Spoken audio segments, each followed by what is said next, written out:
My special guest tonight is Chris Hedges. He's a journalist and author, and he's the host of the Chris Hedges Report on Real News Network. Welcome, Chris. Thanks so much for coming on. Thanks. Sure. I have to tell you, I read a lot of Substack articles. I don't get to read everyone's all the time, but I do take an effort to read yours every week. I think they're really good. Thanks. All right. So the first thing I do want to talk to you about, we've been talking on this show a little bit about liberal hypocrisy. And it's just something I've noticed. I've lived in Boston for like 10 and a half years now, and I've noticed it more so here than I did when I lived in the South. And a couple of years ago, there was a Boston Globe study that revealed that white families in Boston had a net worth of $250K roughly, and Black families had a net worth of $8. I know that at some point you lived in the Roxbury neighborhood in Boston. Today, that neighborhood is being heavily gentrified like a lot of the other ones in the Boston area. And so local Bostonians have been pushed out due to increased rent. There's a significant racial wealth gap in Boston as well that's also happening. And unfortunately, what I've noticed, it's been mainly liberals that are driving that wealth gap. And so the question that I have for you, why do you feel that this is happening by the same group that tends to preach a lot about equality? Well, because that's precisely what they do. They preach about it, but they don't do anything about it. So I always say I learned to hate liberals when I went to Harvard Divinity School and I lived in Roxbury and commuted into Cambridge, where all my classmates were talking about empowering people they never met. They would go to, this was the time of the Sandinistas, they would go down to Nicaragua and pick coffee for a week and then spend the rest of the semester talking about it, but they wouldn't spend 20 minutes on the Green Line to go out to where I was.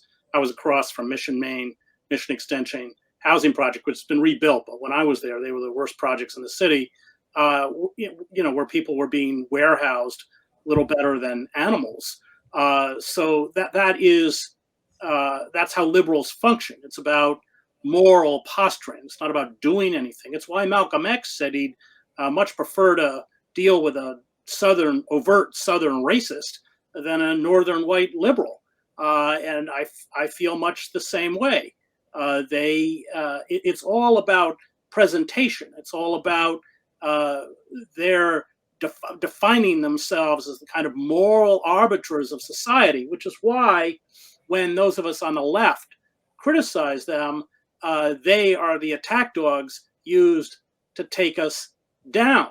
As soon as and liberals are accepted within the power, this comes out of Chomsky, of course, accepted within the power unless they question the virtues of power. So it's all the people like George Packer who say, well, we went into Iraq with such good intentions. Or you can go back to Anthony Lake, who used to write for the New York Times. Well, Vietnam was a mistake, but we wanted to help, But as soon as you actually begin to dissect the very nefarious motives of the power elite, you're pushed out.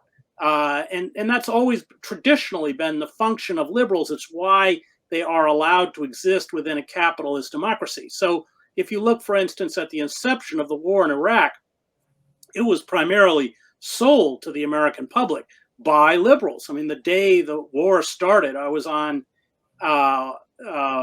Terry Gross's show and given 15 minutes to explain why we shouldn't be going into Iraq.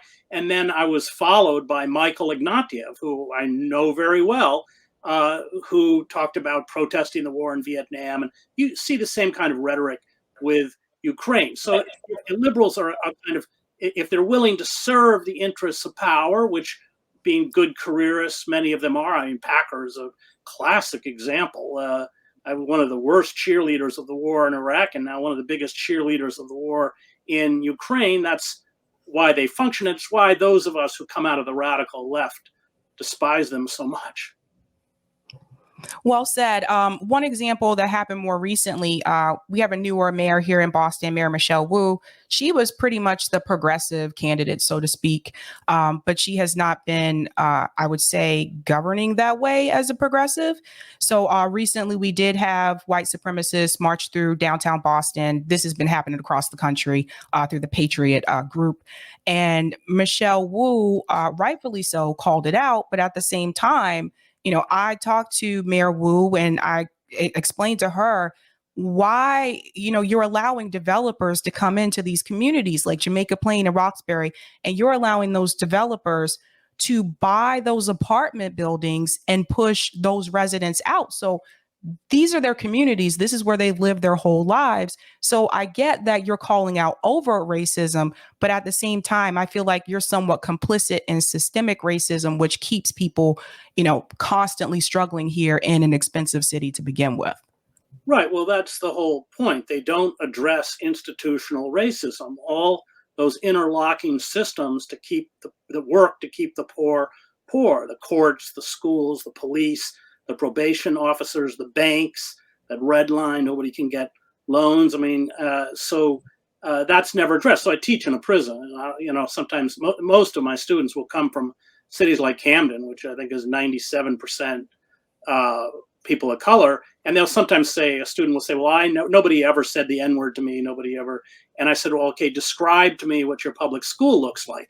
And of course, it's a shambles. They go through metal detectors, and they can't get an education beyond basic numerical literacy. And I said, okay, now I'm going to describe to you what the Princeton public school looks like. I live in Princeton with its $1 million black box theater and its Olympic size pool and its array of, I said, that's racism. That's how it works.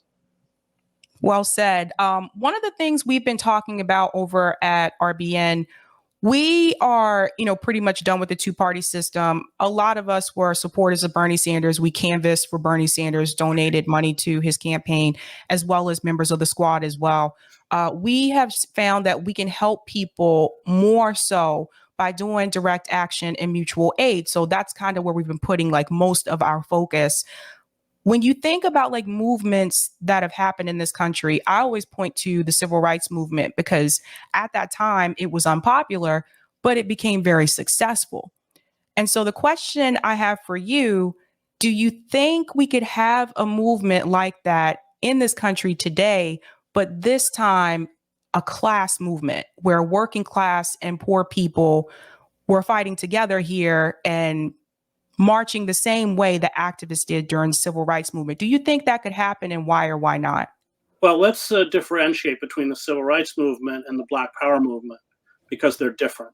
So Martin Luther King attracted white liberals, largely from the North. Now, at the end of King's, toward the end of King's life, he began to sound more and more like Malcolm. And in fact, David Halberstam did an interview with King, I think a few months before he died, and said he sounded like a nonviolent Malcolm X.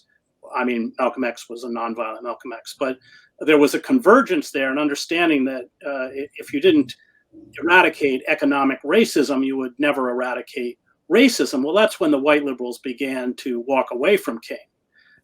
And figures like Fred Hampton, who this amazing Chicago Black Panther, who actually united poor whites and poor blacks. Of course, he was assassinated by the FBI and the Chicago police when he was 24.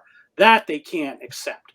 I think the future is organizing, like with the Amazon warehouse, and not going in and asking people whether they voted for Trump, but by organizing against centers of power. That is an education of itself. We forget that all successful labor movements have a heavy educational component.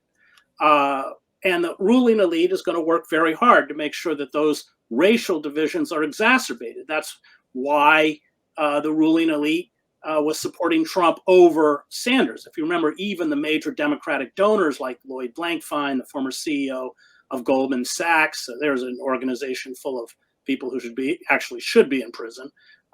He's said that if Sanders was the nominee, which the Democratic Party is never going to allow, he would vote for Trump. So this whole mantra of the least worst, it doesn't apply to them, the oligarchs. It only applies to us.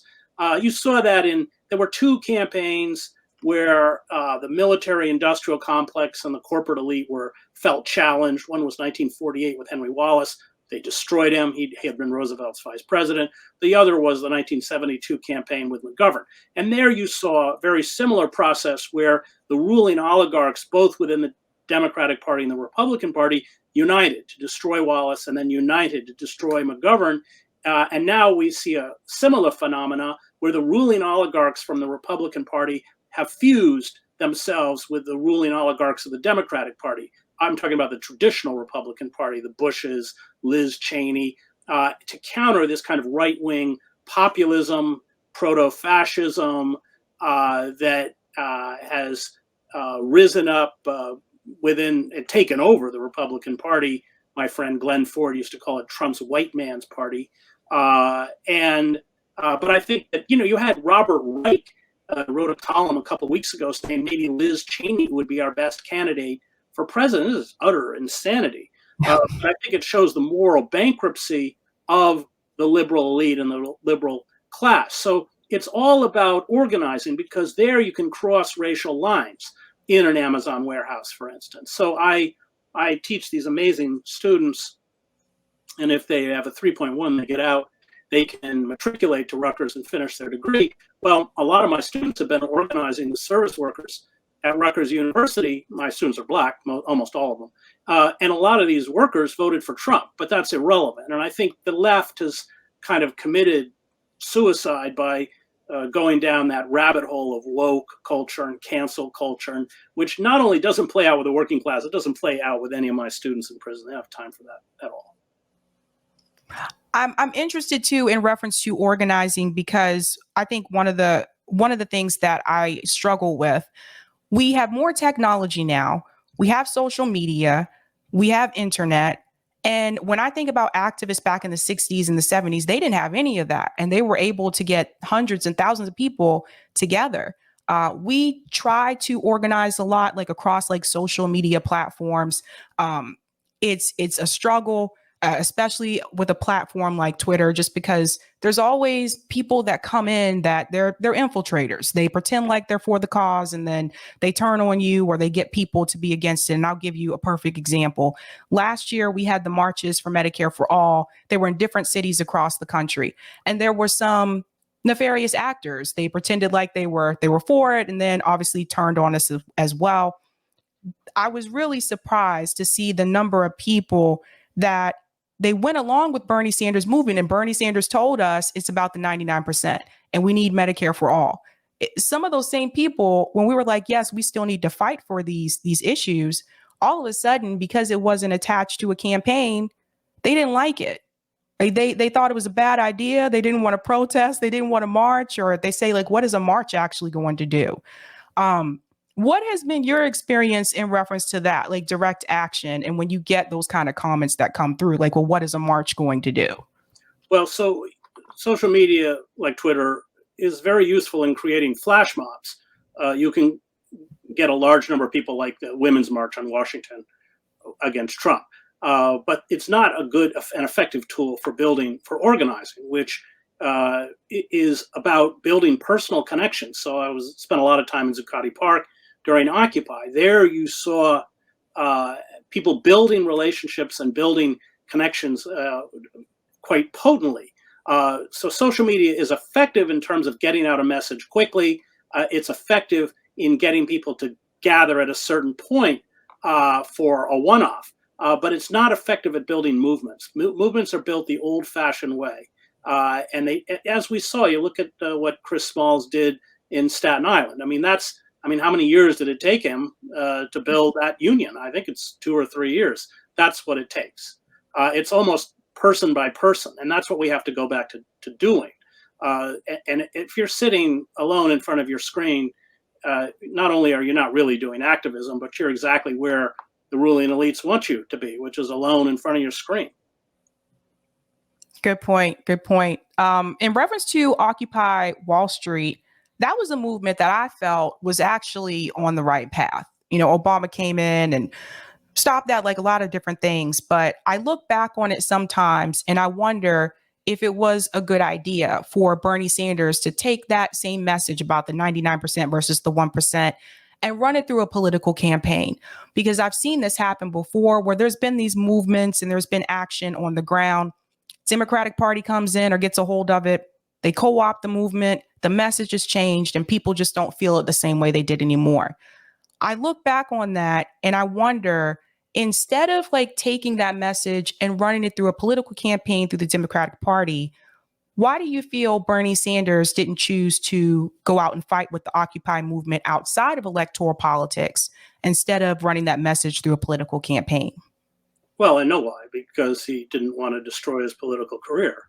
And that's not conjecture. I was with Bernie on the climate march in New York. I think it was 2014. I was with Naomi Klein and Bill McKibben and Shama Sawant.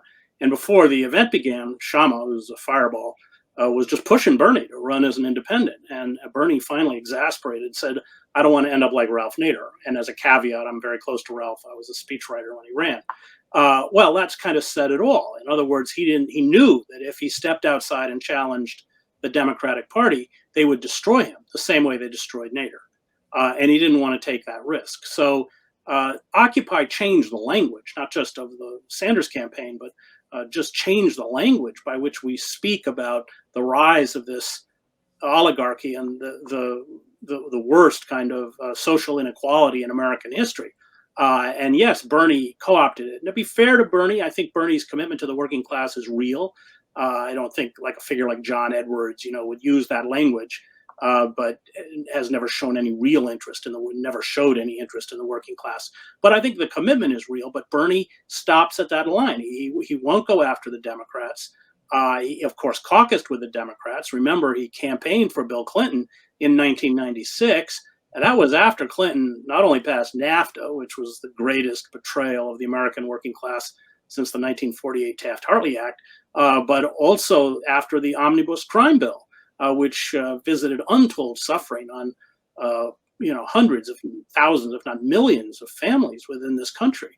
Biden was, of course, very involved in that. The whole 3 strikes, you're outlaws. I mean, the insanity of locking people away for life for drug offenses. The doubling and tripling of sentences, the militarization of police, that all was done by Clinton, wasn't a secret, and Bernie was and the destruction of welfare. I mean, he destroyed the welfare system. 70% of the original recipients were children, and Bernie was out there campaigning for Clinton. So, Bernie, and the quid pro quo is that Bernie does not foster third-party movements in Vermont. I was born in Vermont, and the Democrats don't. There's never a serious challenge to his Senate run. So that's always been Bernie's political constraint. Yes, you're right. He co-opted the language, but you're not going to build a political revolution in an election cycle that ends with him calling for you to vote for Hillary Clinton. Well said. One of the things I've always said too, Bernie Sanders, he's an independent. I would like to see Bernie Sanders use his independent title for some type of leverage. For example, if the Democratic Party says, Bernie Sanders, we need your support on this bill in the Senate in order for it to pass, I would say, well, not until you bring Medicare for all to the floor for a vote. You're not going to get my vote. You're not going to get my support. I wish Bernie Sanders would do that, because otherwise it's like, if you're always just going to caucus with the Democrats and not try to use your independent title for some type of leverage, then I feel like you just might as well be a Democrat.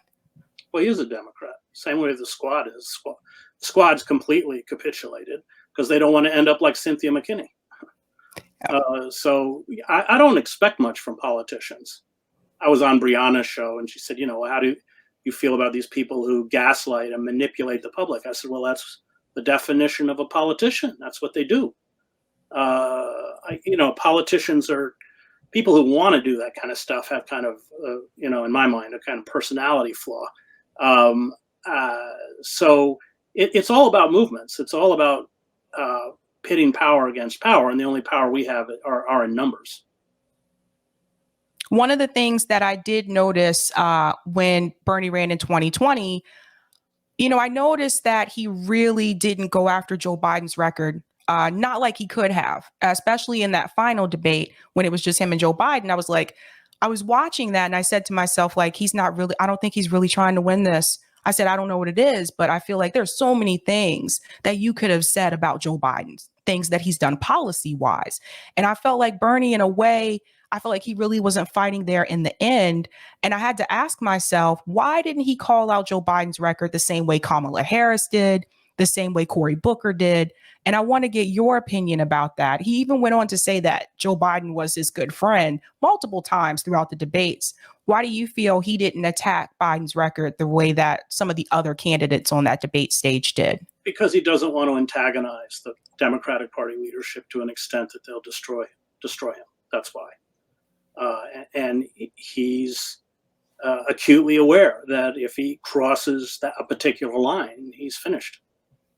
It's same with AOC. I mean, they've all capitulated. I mean, this funneling of $54 billion to Ukraine is nuts. It's more than we spend on the EPA, which addresses the actual existential crisis that we all face, which is the climate crisis. Agreed. One more thing about Bernie, and I'll jump off the Bernie thing.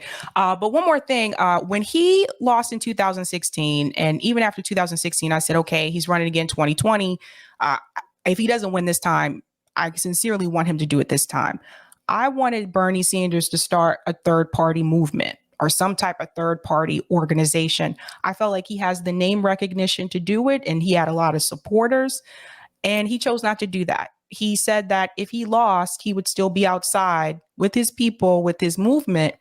And I feel like you can't just, well, apparently, I guess you can, but I feel like you shouldn't just start a movement and say, I'm starting a revolution here, and then kind of just walk away from it and say, okay, I lost, vote for Joe Biden. So I want to get your opinion. Like, do you know why you think he did not try to start some type of third party organization? Well, for that reason, that he would have been finished. I mean, I worked for Nader.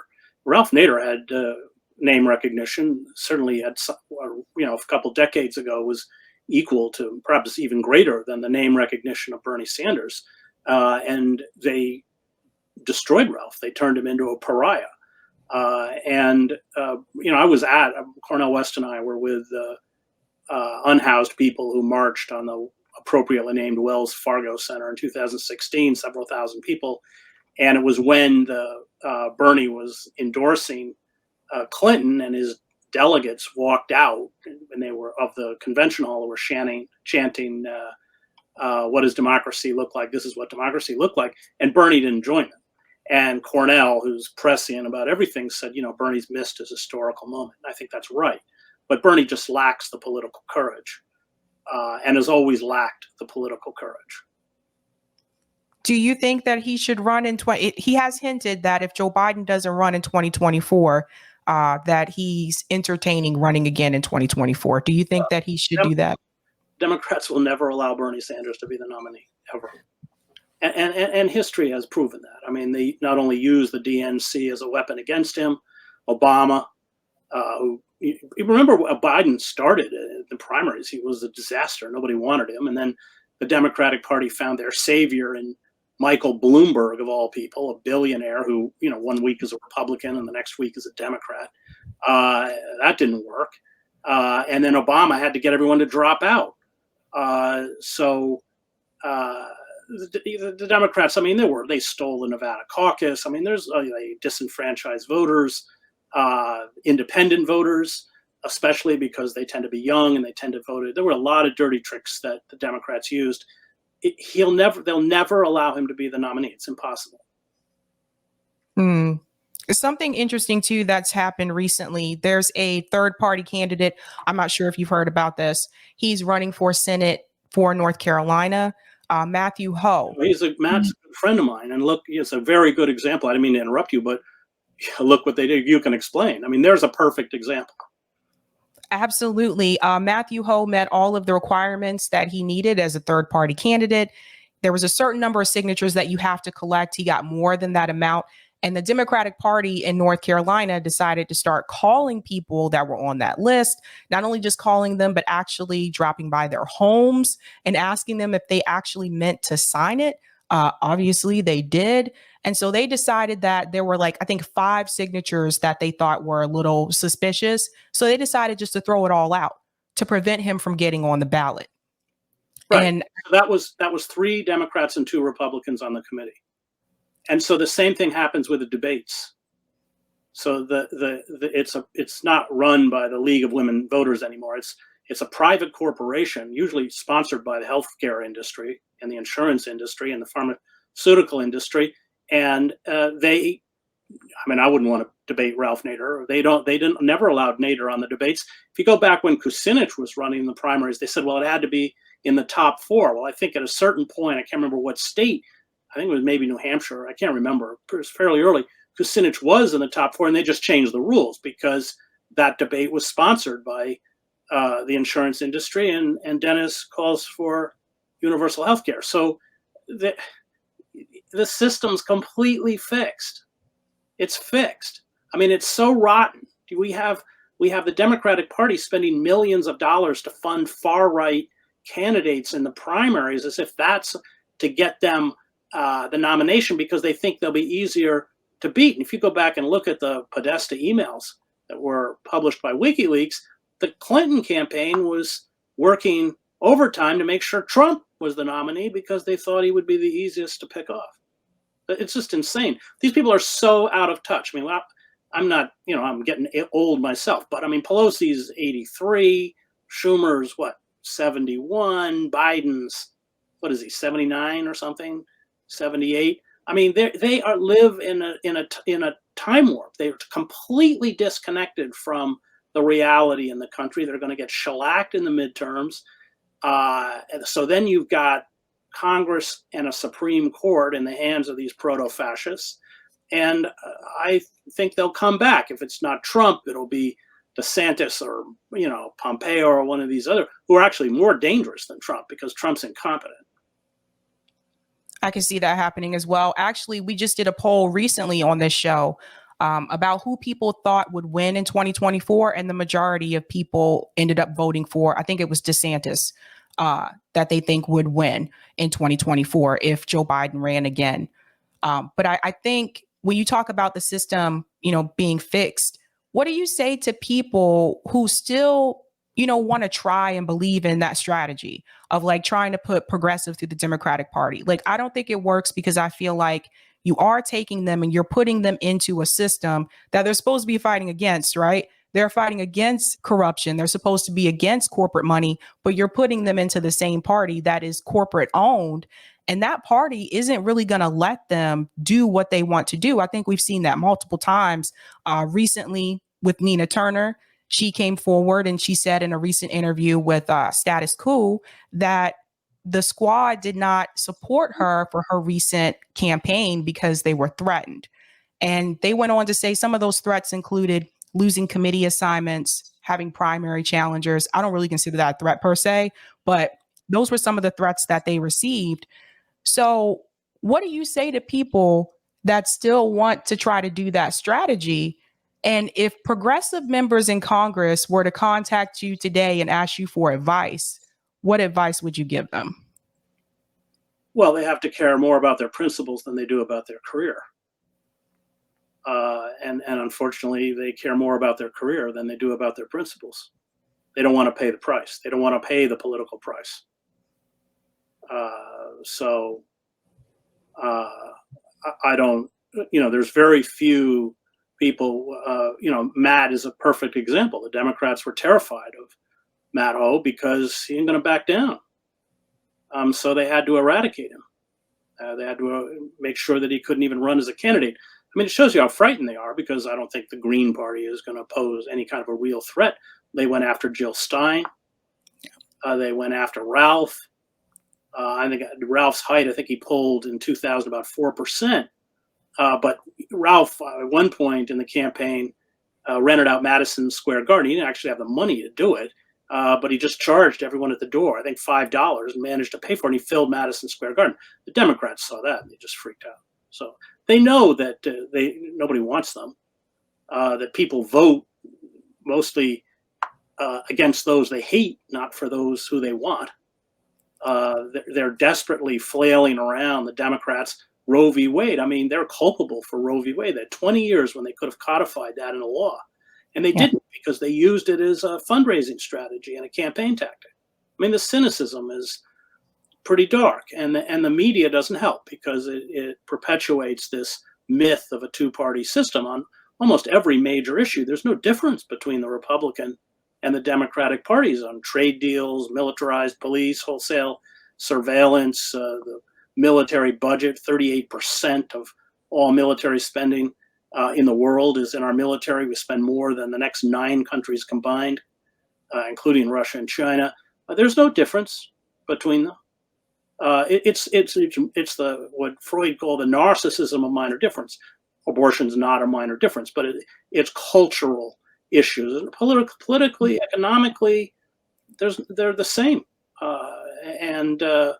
They all, if they may not, when Obama gets into office, he perpetuates these wars in the Middle East. In fact, he increases the fighting in Afghanistan and massively expands the drone warfare. Obama's assault on civil liberties worse than those under George W. Bush, if you can believe it. Obama used the Espionage Act 9 times against whistleblowers, including against Snowden. And Chelsea Manning and everyone else. So yeah, they're all cut from the same cloth. And they spend a lot of money. I mean, Clinton, I think finally in the end, spent $1 billion on that campaign because it's all smoke and mirrors. It's all advertising. It's all burlesque. It's all vaudeville. When Obama ran in 2016, Kucinich gave me Obama's 2-year voting record in the Senate. He said, read this. And it was appalling. It was every corporate giveaway. Obama supported the death penalty, anything they wanted. And as Dennis said, he said, when I went to baseball games in Cleveland, they'd go up, I'm imitating Dennis, they'd go up and down the aisle saying, get you a scorecard, get you a scorecard. He said, that's the scorecard. Forget everything else. But we don't look at the scorecard. We get seduced by political advertising, which is very sophisticated and very well done. And then, of course, by a media. All they ever do is talk about polls. They never talk about issues.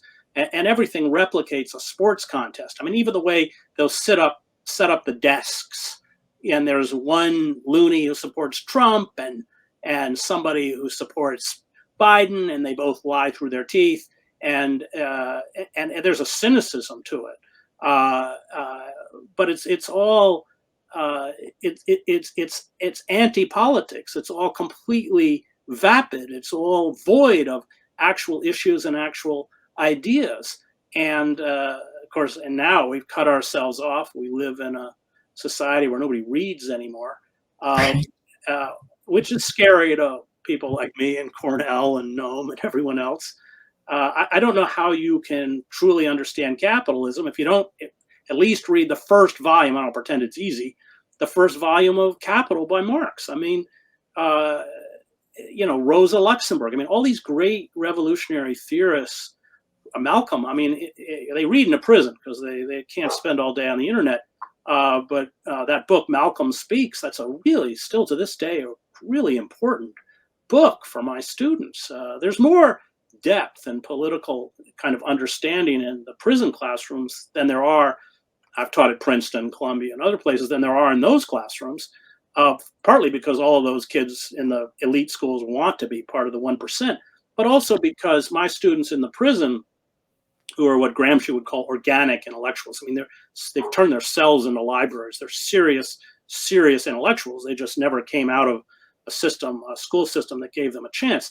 But they're victims of white supremacy. They're victims of institutional racism. They're victims of capitalism. They're victims of police violence. So the discussion begins at a level that these kids in Princeton can never reach. And they read. There's a seriousness there that I suppose, that's where I find my hope. They're kind of amazing guys, especially I've been in there now since 2010. They're finally getting out and really contributing to the community. But we're going to have to go back to doing a lot of things that successful organizers did in the past and stop being seduced by electronic hallucinations.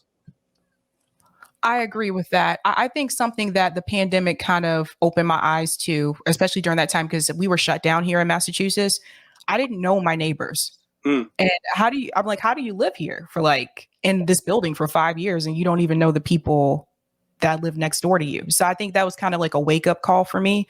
So I think that's something that the pandemic kind of forced me to slow down a bit and realize like we don't have community here. We need to work on building some type of community. Well, I'm a gym rat. I go to the gym every day. My gym is closed, but I like that community because it connects you with people you wouldn't normally be connected with in the same way that if you live next to somebody you can't choose, and that really can foster. Just went out to Marion, Illinois, to visit Daniel Hale, a very courageous whistleblower who exposed all of the civilian killings by the drones. He was in the Air Force and was a drone operator. He's now spending 45 months in a high security prison in Marion. I didn't get in. I'm going back. They're going to apparently let me in. But so I went to the gym and I spent 4 hours working out and lifting with one of the corrections officers who works at the prison and a member of the Illinois State Police. And, that is, I don't come from where they come from. But you have to hear. If you can build those kinds of bridges, as Lord Salisbury said, there's no permanent allies. There's only permanent power. I mean, this was, of course, let's go back to the brilliance of Fred Hampton and why the authorities were so frightened of him. That Fred, who certainly was acutely aware of racism, also understood that those class divisions were used against us. And I worry about the left because it's let's talk about the educated left. Because they're so caught up in this boutique activism and this kind of cancel culture where for the slightest faux pas, you write people off. I mean, Shama Sawan, I think, has pointed out, we're never going to reach the working class of any color if we walk into those communities. First of all, you don't reach those people unless you go in and listen. I mean, all of my ideas of prison reform don't come from anything I thought up. They come from listening to my students who are incarcerated, who know full well how to break the back of mass incarceration, which are campaigns to pay them a minimum wage, because the systems couldn't sustain itself economically and people in prisons are working 40-hour weeks if they were paid minimum wage. That's what they like, the Free Alabama movement, all those. And I'm a Presbyterian minister, and I was called in to speak to the church, and so well, that's what they want to do. And the church was appalled, and I said, well, it's really not up to you.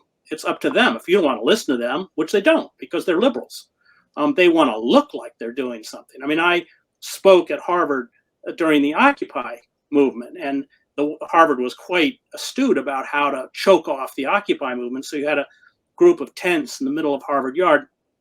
Interestingly, they weren't Harvard undergraduates. They were graduate students, most of whom had gone to Berkeley, and they had set up their tents, and then they put campus police at every entrance into Harvard Yard, at every gate, and nobody was allowed to get in unless they had if they weren't a Harvard ID, unless you had a 24-hour pass signed by the president of Harvard.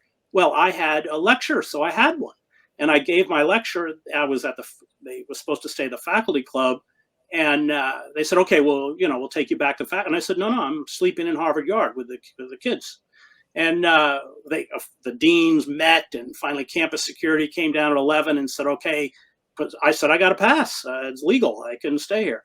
And they said, okay, you can stay if you don't create problems. Well, the next morning, I hadn't slept because I wanted to sleep, but they wanted to talk. So I stumble unshaven and unshowered into the faculty club to have breakfast with the dean of the divinity school.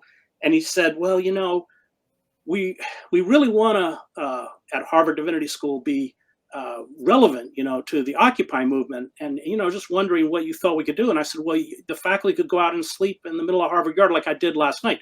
Well, of course they don't want to do that. They want to appear relevant. That's what liberals always want to do. Never forget that. They're really I lift weights with a guy who's like a big donor for APAC. I used to before the gym closed. And was a commodity traders on Wall Street. I mean, commodity traders are satanic. I can deal with him better than I can deal with liberals because at least he is who he says he is. Yes, I've experienced that a lot with with volunteer work, where a lot of times, like you said, like with Harvard, a lot of them were the Harvard students, or they would show up and they'd say, okay, this is something that I get credit for and I get to put it on my resume. And I'm like, well, no, you have to actually do work. Like you can't just show up and write this down and say you did it. This is labor. Like you actually have to do work. I do want to show you a clip really quick. This was Ralph Nader. I'm not sure if you've seen this, but there was something he pointed out in this clip that I thought was really important. This interview took place 2 years ago, and they were asking Ralph Nader about how he was able to fight back against GM during that time. So I just want to play this segment real quick. And we could never have achieved what we did in the 60s and 70s if we had the Congress that occurs now, which is indentured to Wall Street, to big money, to gerrymandering, predictable elections for the most case, safe districts, lack of competition. Didn't you have plutocrats in the 1960s? You had very wealthy Americans, the kind of people who may have owned the car companies or the banks back then? They weren't as organized. They didn't have political action committees. When I took on GM, they didn't even have a lobbying office in Washington, D.C.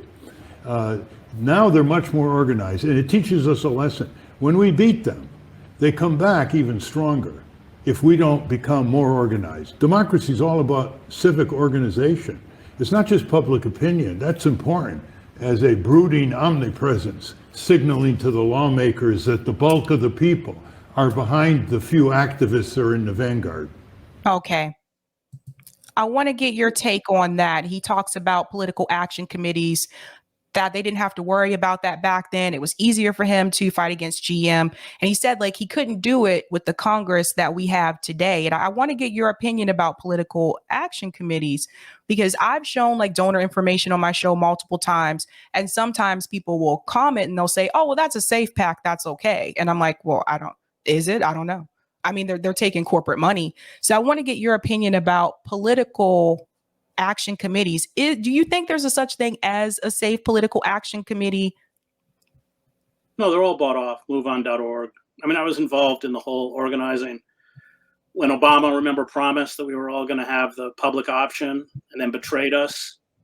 And MoveOn.org suddenly said, well, we have to support Obamacare, which is a disaster because we have to get Obama elected. Well, they were meeting with Democratic strategists every week. They've all the environmental groups get not corporate money. I mean, there are very, very, very few groups that have retained their integrity. They've all been bought off. Well, Ralph, I admire Ralph immensely, and nobody has been fighting corporate power longer, more successfully, and with more integrity than Ralph Nader.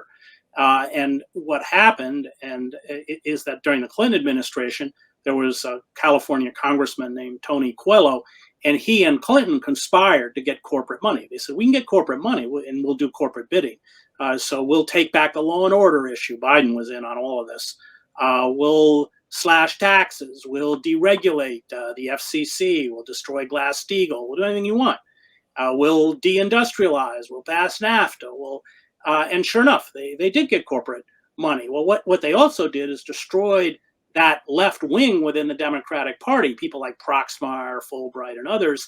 Now, Ralph wrote 24 pieces of legislation, major legislation, the Mine and Safety Act, the Clean Air Act, all sorts of stuff. But then this liberal wing of the Democratic Party, or let's call it a left wing populist, they pushed it through Congress. But then these people were all eradicated. And that's why Ralph ran. He said, I have no leverage anymore in Washington at all. And that began with the Clinton administration. So Ralph, who's kind of like me, doesn't really enjoy politics too much, but the goal was never to win. Ralph never thought he'd win. The goal was to pull 5, 10, 15 million people out to begin to scare the crap out of the Democratic Party and make them respond, because politics is a game of fear. That was always Ralph's intent. And I believed and believe now that that is the only weapon by which change will occur, when we begin to step outside the system in an organized way and challenge it and frighten it. But of course, it's going to be a kind of seduction by the Democratic Party to with all the empty promises. I mean, all the campaign promises of Biden, what's he done? He didn't raise the minimum wage. He didn't forgive student debt. His Build Back Better bill is gutted. I mean, he hasn't done anything. nor was he ever going to do anything. So they'll use that, and then they'll use fear. And these figures like Trump and DeSantis and Pompeo, and they're fearful figures, but they are creations of a system that's seized up and no longer functions on behalf of the American people. And so there's a huge rage. Remember that poor people of color, the reason we have the prison system as big as we have, it's 25% of the world's prison population, although we're less than 5% of the world's population. The reason we have such a large prison population, the reason we have converted police forces into paramilitary armies of occupation in internal colonies, as Malcolm called them, the reason that happened is because with deindustrialization, the social bonds, as the sociologist Emile Durkheim calls them, that knit people to a society, work, place, stability, a living wage, a stable home, good schools, all of that was taken. And so with those social bonds ruptured, then the two mechanisms for social control become militarized police and prisons. So you've essentially denuded within urban areas, primarily people of color. You've removed the men from the street, and you don't just remove them for a year or two. I mean, these sentences are ridiculous. I've taught people in prison who have life sentences and never committed a violent crime. 40% of the people in our prison system are not charged with physically ever harming another person, and nobody gets a jury trial. Only 94% are coerced to plea out.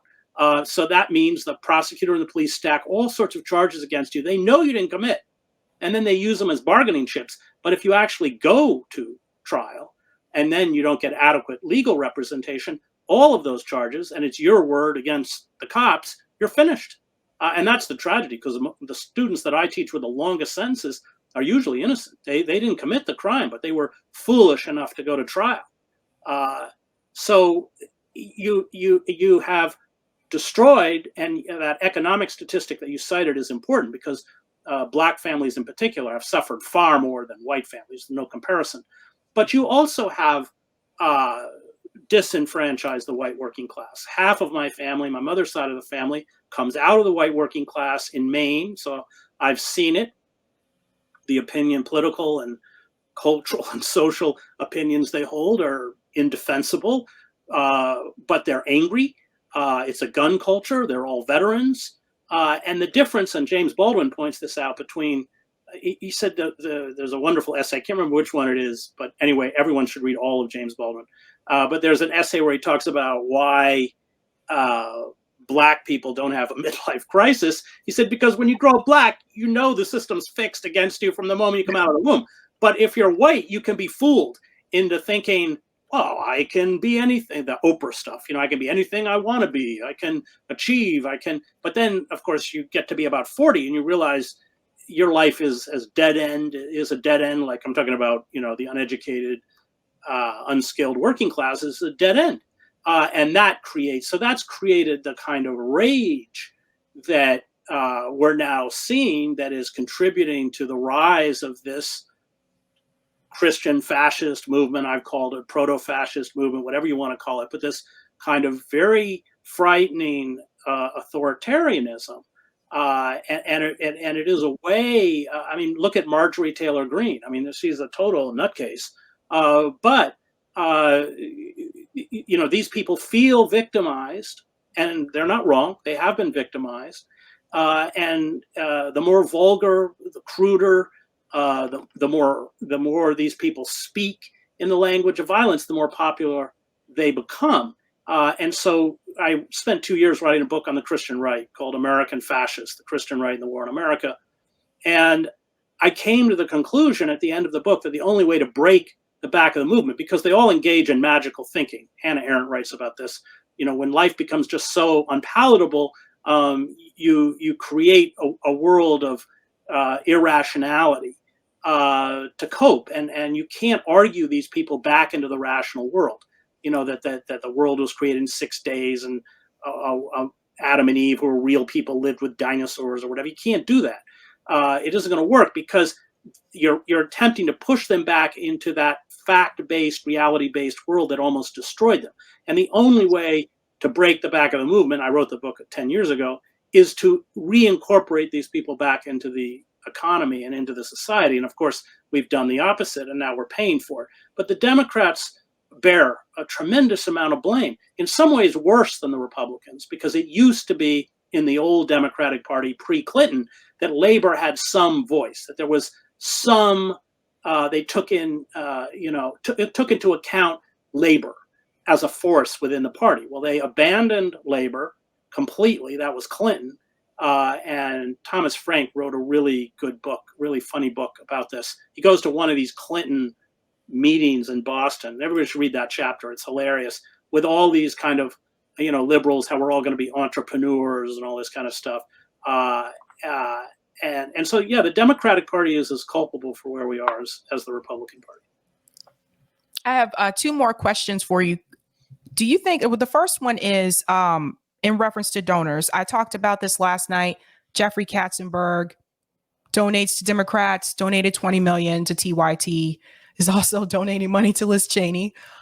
So they share donors, right? And that means to me that they have shared interests. Do you think it'll ever be possible to get corporate money out of politics, and why or why not? Well, no. I mean, all these people petitioning their Congress people to revoke Citizens United. Well, their Congress people are only there because of Citizens United. If there was no corporate funding of the political system, all these figures like Pelosi and Schumer, and they wouldn't exist. They wouldn't have their political power. The power of a Schumer and Pelosi comes because they're the conduits of that money. So Wall Street gives the money, and they anoint which candidates get it and which don't. That's their power. And the whole system is so corrupt that it isn't going to reform itself, because if it reformed itself, it would reform itself out of existence. It isn't going to do that. So it really becomes mass movements. I mean, that's it. I mean, you look at the farmers' protests in Europe. That's great. I mean, I've been in Paris. I used to live in Paris. I've been in Paris when farmers with tractors come in and shut the city down. That's the kind of stuff we have to do. All the way around. And students, especially, I mean, if you live in a civilized country, you don't pay for college. That's right. The debt peonage that is burdened upon these kids is just appalling, and they can't make any money. It's just terrible. And then Congress passes a bill that you can never get out of it, even if you declare bankruptcy. That's Congress. That's Democrats and Republicans. They're all working for the same people. Like Goldman Sachs. You can't vote Goldman Sachs out of power. It doesn't matter who's in power. Just like you can't vote the war industry, like Victoria Nuland and all these. Yep. She was Cheney's chief foreign policy advisor. She's working for Biden.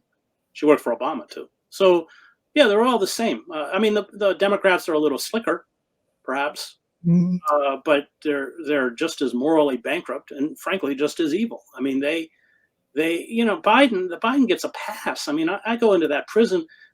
I think, half of those students or more wouldn't even be there but for Joe Biden. And what has he done to their children? What has he done to their families? What has he done to them? What has he done to their communities?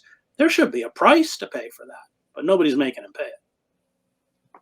That's a good point. My goal, and this is going to be very tough, but my goal is I'm trying to educate, especially African Americans, about the Democratic Party. And I'm trying to get people to just stop voting in the two-party system. You don't owe them your vote. If you're going to vote third party independent. It's not easy. I will tell you that much. It's not easy to change their minds, but I think more people are starting to wake up because of their economic conditions right now, given the state of the country. But the last question I do have for you, I'm glad that you mentioned the third party strategy, because I think people don't understand. I've heard people say this before. Well, third party can't win, independent can't win. I'm like, that's not the strategy. You're supposed to take votes away from Democrat and Republican. You're supposed to make noise, right? Yeah. Well, everything becomes about pushing back in every way possible, you're not being passive, because if you're passive, you're complicit. Right. And the longer we're passive and complicit with the system, and certainly the last few decades have borne this out, the worse it gets. But but people don't want to step out. They're demonized within the society for doing so. I mean, Ralph's blamed for electing Bush, which is ridiculous because they stopped the counting in Florida after 2 counties, bumped it up to the Supreme Court, and appointed Bush president by judicial fiat, overturning every legal norm that I'm aware of. And Gore couldn't even carry his own state of Tennessee. So they will be relentless in terms of going after you. But our only hope is to begin to organize where we, in a sophisticated way, where we understand that the ruling oligarchy, Republican and Democrat, has now created a system of gross injustice. We've undergone what John Ralston Saul calls a corporate coup d'etat. It's over. They've won. And the only way now is to push back through sustained mass civil disobedience that disrupts the system to such an extent that it can't function. Well said. The final question for you. We have kind of created a political dream team, so to say, like the Olympics dream team with Jordan back in the day. And every time we created matchups, your name came up. We have matched you up with Cynthia McKinney. We've matched you with Cornel West. We've matched you with Jill Stein. And so I have to ask this question. Do you think that you would ever consider running for president as a third party or independent candidate? The Green Party's reached out to me. Jill did, about running with her before. I've always said no for a couple reasons. One, even if you're a good politician, you're attempting to get people to vote for you. And as somebody who is a dissident and a writer, I will often take very unpopular stances, even among my own constituency. So in 2016, when I was going around saying, don't vote for Obama, I was being booed in places like Berkeley and people walking out. I'm very against pornography. I've been very written quite extensively. I mean, which is not another thing on that the left, they look at it as a system of. So I worry that, my particular role is as a writer. And then of course I have a show. I had a show on RT, used to be on Telesour, but we've reconstituted out of Baltimore, The Real News, where I interview writers and intellectuals and dissidents and activists. And I kind of think for people like myself and Cornel, the role that we've carved out as social critics is to be kind of eternal heretics. Cornel did campaign for Obama. Yeah, I've kind of run from that, honestly. Also, I think if you do it, you better want to do it. And I kind of want to be home with my books and my 2 rescue greyhounds and my kids. Awesome. Well said, Chris Hedges. Thank you so much for coming on and taking the time. No, thanks for doing it. Bye. Talk to you later. Bye.